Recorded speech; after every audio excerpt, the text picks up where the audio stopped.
Joel, we're back, and boy, we're talking about way back. Way back in the early days, before cell phones, when there was smoke signals. Oh, and lots of keys. Nobody ever said, call me later, I'll be at the job site, because you couldn't get them.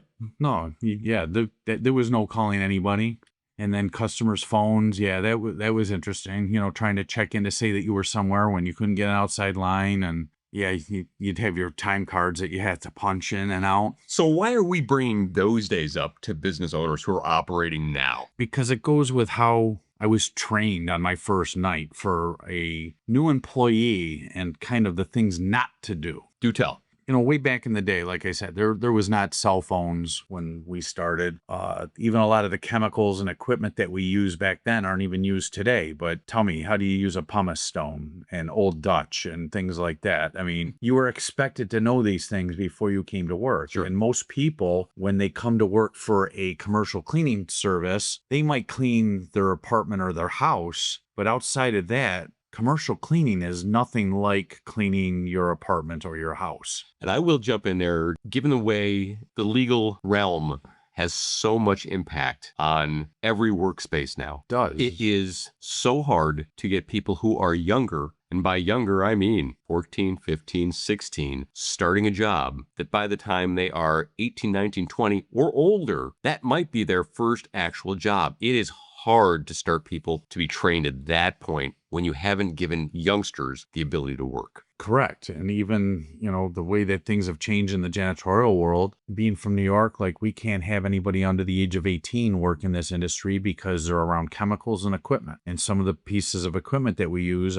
could be very deadly in the hands of somebody who's not well trained. But I do digress. But we are talking about still working in this environment. And these are things that all of our listeners are going to have to deal with. So please. Correct. There's more training in our industry now than there was 40 years ago. But yet there's still a lot of companies that don't train enough for whatever reason. Don't have enough employees on a given night. They're stressed. They have several places they have to be, yada, yada, yada. Don't see the value of it immediately. Don't see the value. That's huge too. One of the very first times, actually the very first time I worked for a larger company, I was in a position where I was going to fill in for people that were either out sick, jobs that weren't currently filled. Maybe somebody was out on medical. Maybe they were on vacation. Maybe they were on suspension, whatever it was. There was a set building that needed to be cleaned, and I was the person that had to go in. So I had to basically learn every account that they had. Well, they didn't have any type of training manual that told you the different companies. You got in your car and you followed a manager to an account, and they pointed at a building from the parking lot and said, that's the building you're going to clean tonight. And you said? Great. What do I do? Well, here's the key. Here's the keys. You're going to enter in the front door. Oh, there's an alarm panel. This is the number you're going to do. You hit this, and then you have to hit this. If the phone rings, then you use this password, and then you tell them that you're with the cleaning staff. And then you go to the left, and down at the end of the corner is where the janitorial closet is located. And you're going to then, you know, get all your stuff out, and you're going to start, and you're going to come back to where the main door is, and then you're going to start and go down the halls. This and sounds like a training nightmare. It was a training nightmare. And then they furthermore said, oh, the second door, I mean, the third door, maybe, no, I think it's the fourth door on the left. Don't go through that door. Which door? Yeah, the third, the second, I think the fourth. You know, they didn't even know. They just sent me at a building. Said, here you go. See you later, maybe. It was a bank. Oh, can you guess what was behind the door that I'm not supposed to go through? Could I say the vault? The vault. The vault. You got it.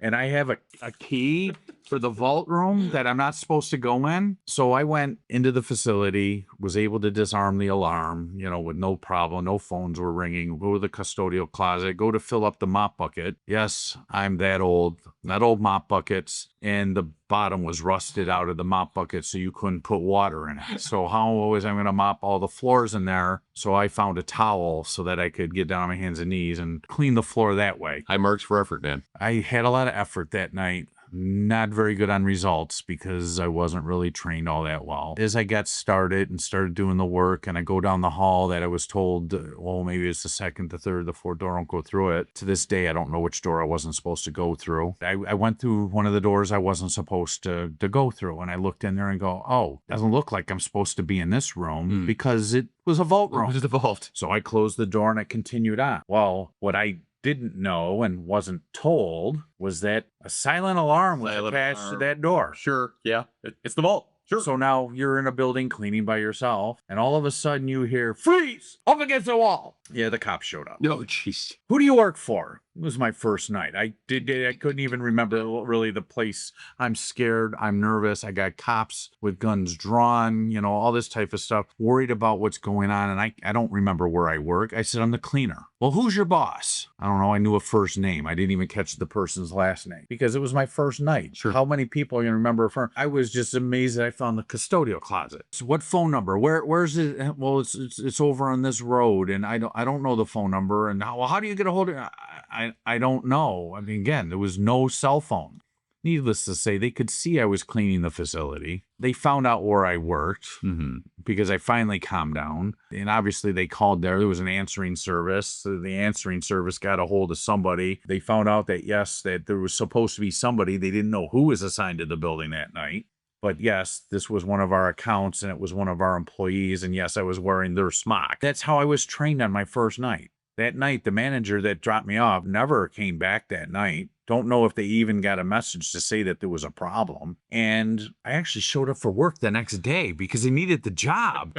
I was a young husband and we had bills and we had a child on the way and all this type of stuff. So by comparison, owners today, they should have in place some type of an operations manual with the names of the accounts, the key things about the building, the alarms, emergency numbers to call, have the names of their supervisors, where they work, things like that in case something like this comes up. But also you should work with the employee and not just set a new employee on their own. It's the first night. People get the first night jitters. Sure. We don't remember everything. A common thing, I'll have a lot of managers or owners of businesses. Well, I told somebody. Okay, how many times did you tell them? Well, I told them once. The average person takes 7 to 13 times to retain information. Usually a question I ask people is, how long did it take you to learn your ABCs? Everybody tells me they don't remember. And I said, but did you get it on the first time? Well, no. Well, you were told it. Why didn't you get it right on the first time? New employees are exactly like your ABCs. They're not going to get it. You have to spend time with them. You just don't drop them off somewhere and say clean. You don't just drop somebody off without giving them safety protocols and, oh, here's the PPE you should be wearing, and this is the product to use on this surface, and don't mix the chemicals. And there's all kinds of OSHA guidelines and training that they have to do, because a lot of people will say, oh, this cleans well, this cleans well. If I mix them together, it'll be a super chemical. And all they're doing is making mustard gas or something like that. You never mix chemicals.